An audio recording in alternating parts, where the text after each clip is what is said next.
इसी तरह मैं आपको एक सच्चा वाक़या सुनाता हूँ। एक अरब कपल है, यूट्यूब पे वीडियो भी मौजूद है। एक अरबी कपल, उनका जो औलाद थी वो अपाहज पैदा हुआ, यानी कि उसके जो टांग थी उसमें कोई मसला था, बोन मैरो का कोई डिजीज़ थी उससे। तो डॉक्टर्स ने जवाब दे दिया, डॉक्टर ने कहा जी आपका बेटा जो है सारी उम्र नहीं चल सकेगा, बल्कि इसकी बोन्स जो है ना बड़ी वीक हैं, इसको आपको बड़े देख के जो है ना चलाना पड़ेगा, और कभी भी इसका एक्सीडेंट हुआ तो इसकी बोन टूट जाया करेगी, यानी इतनी वीक बोन्स हैं इसकी।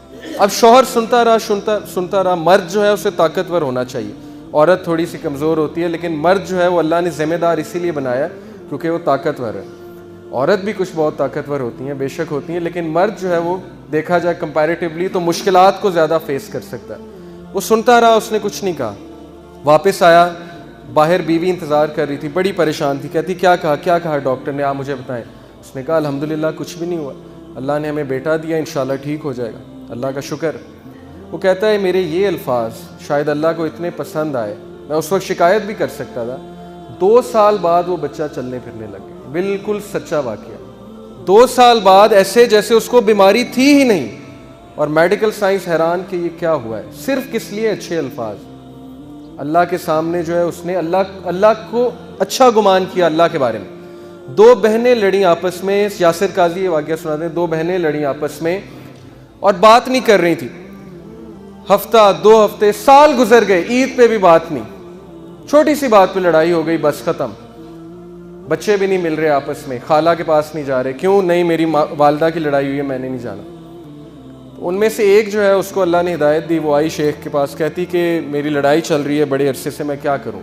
उन्होंने कहा आप ऐसा करें, आप उसके बारे में अच्छा सोचना शुरू कर दें, अच्छे अल्फाज अदा करना शुरू कर दें। जब से आप आई हैं आपने उनकी बुराइयां ही की हैं मेरे सामने। आप ऐसा करें, आप ये कहें कि वो बहुत अच्छी है, और बस उसको शैतान ने गुमराह कर दिया।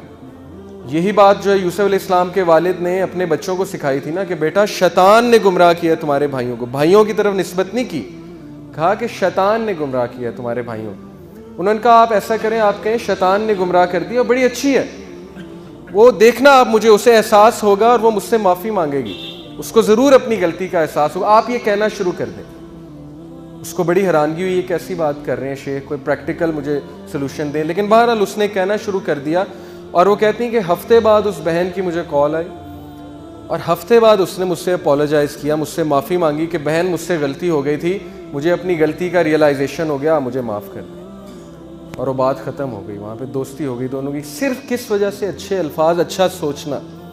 अच्छी सोच जो है ये सर्कमस्टांसेस को चेंज कर देता है। अच्छे अल्फाज अदा करना पर्सनैलिटी को अफेक्ट करता है। अच्छे अल्फाज अदा करना हालात चेंज कर देता है। कुरान ने ये मिसालें हमें दी हैं। तो अच्छे अल्फाज, ये आप देखें, ये लोग थे जिन्हें बताया गया कि आप आज बहुत अच्छे लग रहे हैं, इतनी सी बात, और देखें इनके चेहरों पे स्माइल कैसे आई। किसी का दिन बन जाता है उसे एक अच्छी बात कहने से। मैं एक जगह गया, मेरे दोस्त साथ थे, वहाँ पे वेटर आया। अब अमूमन ये होता है, वेटर आता है, हम उसे कहते हैं हाँ भाई क्या है खाने को, अच्छा ये ले आओ, बस बात ख़त्म। मैं गौर कर रहा, मेरे दोस्त ने उसे बुलाया, कहते हैं अस्सलाम वालेकुम भाई, क्या हाल है आपका? ठीक है, बाल बच्चे ठीक हैं माशाल्लाह, ज़िंदगी सही जा रही है? हाँ जी सही जा रही है, चलें अल्हम्दुलिल्लाह। अच्छा बताएं खाने में क्या? मैं नोट कर रहा था कि वो वेटर के चेहरे पे मुस्कुराहट आ रही थी और उसका दिन बन रहा था। सुबह से वो बेचारा थका होगा, लेकिन इस भाई की छोटी सी बात की वजह से उसकी सारी थकावट जो है ख़त्म हो गई। ये असल में मुसलमान जो है ना, वो इस दरख्त की मानिंद है जो जहाँ जाता है वहाँ पे जाके पॉजिटिविटी का बूटा लगाता है, बीज बोता है, लोगों की ज़िंदगियों में खुशियाँ लाता है। लेकिन हम जो है वो बिल्कुल उलट करते हैं इसकी। जिससे मुलाकात अच्छी है, जिससे काम है, उसके साथ बहुत अच्छे हैं, सलाम दुआ है। जिससे काम ही कोई नहीं, उससे कोई सलाम दुआ नहीं है, उसको ना अच्छी बात करनी है ना उसको पूछना है। तो ये है फ़ायदे अच्छे अल्फाज अदा करने के। और नबी सल्लल्लाहु अलैहि वसल्लम हमेशा अच्छे अल्फाज अदा करते थे। इब्ने उमर रज़ियल्लाहु अन्हु को क्या कहा, एक बार बच्चे थे इब्ने उमर उस दौर में, अल्लाह के नबी सल्लल्लाहु अलैहि वसल्लम ने कहा इब्ने उमर कितना प्यारा बच्चा है, कितना अच्छा बच्चा है, बस तहज्जुद पढ़ने लग जाए तो क्या ही बात है। इब्ने उमर कहते हैं वो दिन और आज का दिन मैंने तहज्जुद नहीं छोड़ी। अब ये बात अल्लाह के नबी यूं भी समझा सकते थे, ओए इब्ने उमर तहज्जुद क्यों नहीं पढ़ते तुम, तहज्जुद पढ़ा करो तुम, इस तरह भी कह सकते थे। क्या कहा, इब्ने उमर कितना प्यारा बच्चा है, कितना अच्छा बच्चा है, तहज्जुद पढ़ने लग जाए तो क्या ही बात है। अब मैं पेरेंट्स को बताता हूँ, नबी सल्लल्लाहु अलैहि वसल्लम से सीखें बच्चों को कैसे समझाना। बच्चों को रिबेलियस नहीं बनाना इस एज में, स्पेशली 14, 15, 13, इसमें बच्चे जवान हो रहे होते हैं, उनके हार्मोन्स बहुत हाई लेवल पे होते हैं, उसमें आप जितना उनको डांटेंगे उतना वो जो है रेबेलियस बनेंगे। बच्चों को थोड़ा सा बकअप करना चाहिए, कॉन्फिडेंस देना चाहिए कि मेरे बच्चे में बड़ी क्वालिटीज़ हैं, लेकिन अगर वो इन चीज़ों को देख ले तो क्या ही बात है। मेरे पास एक मदर है, कहती मेरा बेटा गेम्स बहुत खेलता है, PS4, Xbox 360 हर वक्त यही खेलता रहता है। मैंने उससे बात की, मैंने कहा कि बेटा आपको पता है जो गेम्स खेलते हैं बड़े ज़हीन होते हैं, आप बहुत ज़हीन हो, आप बड़े अच्छे हो, और आप तो ये भी करते हो, मैंने भी गेम्स खेली, कौन कौन सी खेलते हो आप? उसने मुझे फिर बताना शुरू किया, खुला मेरे साथ कि मैं ये करता हूँ, ये भी करता हूँ। मैंने कहा बड़ी अच्छी बात है, आप बड़े ज़हीन हैं, लेकिन मैंने कहा कि आप अपनी जहानत हर वक्त इधर तो ना लगाएं ना, कुछ और कामों पे भी लगाएं, बैलेंस क्रिएट करें, थोड़ा सा पढ़ाई पे भी तवज्जो दें, हम इकट्ठे गेम्स खेला करेंगे वगैरह वगैरह। तो बच्चे ने मेरी बात सुनी। उसके बाद उसकी मदर ने कहा कि उसमें बड़ी इंप्रूवमेंट है, आपकी ये बात उससे बड़ी दिल पे जाके लगी कि वाकई मैं अपना टैलेंट वेस्ट ना करूं। तो बच्चों को समझाने का एक तरीका है जो अल्लाह के नबी सल्लल्लाहु अलैहि वसल्लम से हमें सीखना है, लेकिन अच्छे अल्फाज, अच्छे तरीके से। ये देखिए आपके ये एक होमलेस बंदा है अमेरिका में, और बेचारा एक मुश्किल में था, तो किसी ने इसको लाके जूते दिए और बड़ा खुश हुआ, बहुत खुश हुआ। इसके चेहरे पे खुशी के आंसू आप देखिए कि अल्लाह की मखलूक की इस बंदे ने मदद की और वो कितना खुश हुआ है। तो अल्लाह इस बंदे से कितना खुश हुआ होगा। अल्लाह की मखलूक की जो मदद करता है अल्लाह उससे बहुत खुश होते हैं। अब हम अपना दिन रात कैसे गुजारते हैं फजूल कामों में, पर्सनल ग्रेटिफिकेशंस में।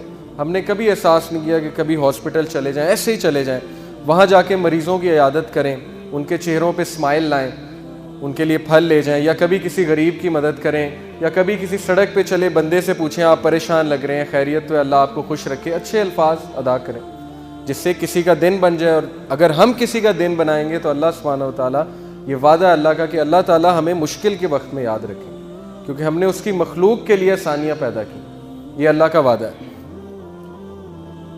इसी तरह बुरे अल्फाज के बारे में, अच्छा ये एक आयत समझ लीजिए, सूरह बनी इसराइल आयत नंबर 53, अल्लाह सुब्हानहू व तआला कहते हैं कि कह दीजिए मेरे बंदों से, मेरे स्लेव से कह दीजिए कि वो सिर्फ अच्छे अल्फाज अदा करें।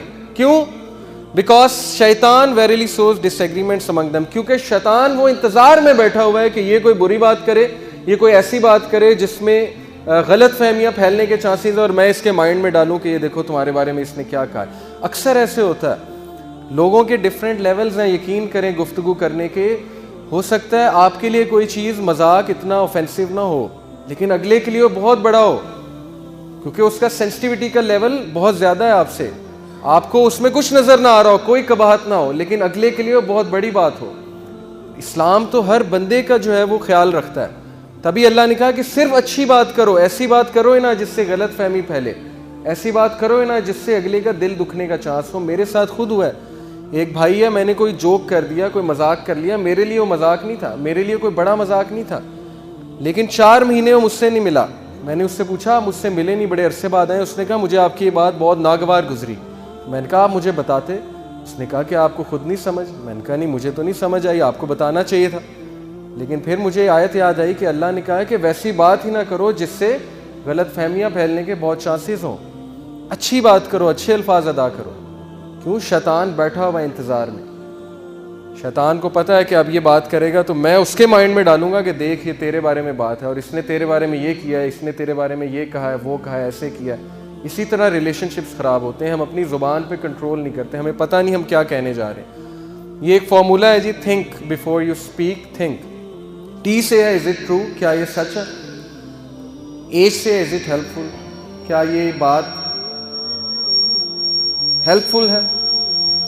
किसी की ज़िंदगी में ये कोई चेंज लाएगी जो मैं बात करने लगा हूँ, या इसकी ज़िंदगी मज़ीद बर्बाद करेगी? इज़ इट इंस्पायरिंग, क्या ये इंस्पायरिंग है? क्या इससे अगला जो है वो बहुत खुश होगा? इज़ इट नेसेसरी, क्या ये ज़रूरी है ये बात करना? हम बहुत सी ऐसी बातें करते हैं जो फजूल बातें होती हैं, लफ्ज़ बातें होती हैं, उनकी ज़रूरत ही कोई नहीं। इज़ इट काइंड, क्या ये एक अच्छी बात है? क्या ये एक ऐसी बात है जिससे इसका ये बंदा जो है बहुत खुश होगा? इज़ इट काइंड, ये काइंड बात करने जा रहा हूँ मैं। ये बड़ा अच्छा फार्मूला है, हमें अपनी ज़िंदगी में अपनाना चाहिए। इसी तरह ईवल वर्ड की क्या मिसाल दी अल्लाह ने? बुरे अल्फाज की। बुरा अल्फाज जो है वो इस दरख्त की माने है। इस दरख्त की रूट्स बहुत वीक हैं, ये दरख्त बंजर है, और इस दरख्त की जो अंदर की रूट्स हैं they are very weak, unstable. ये दरख्त नहीं टिकेगा अपनी जगह पे, और ये दरख्त दूसरों को भी नुकसान पहुंचाएगा और वहाँ खड़ा भी बुरा लगेगा। अब बुरे अल्फाज से क्या मुराद है? देखें जी, बुरे अल्फाज में बहुत सी चीज़ें आ जाती हैं। चुगली, कोई गलत बात करना, कोई फुहश बात करना, कोई ऐसी बात करना जिससे आप अगले का दिन बिगाड़ दें बजाय के दिन बनाने के लिए। ताने देना, कुछ लोग जो हैं वो ताने बहुत दिया करते हैं। अब ये जो बात है, परिंदे अपने पाँव और इंसान अपनी ज़ुबान के ऐसे जाल में फंसते हैं। गुफ्तगू में नरमी इख्तियार करो, क्योंकि लबों का असर अल्फाज से ज़्यादा होता है। इंसान जो है वो अपनी ज़ुबान की वजह से जो है जाल में फंसता है, और जब फंस जाता है फिर रोने लग जाता है कि मेरे साथ ये क्यों हुआ।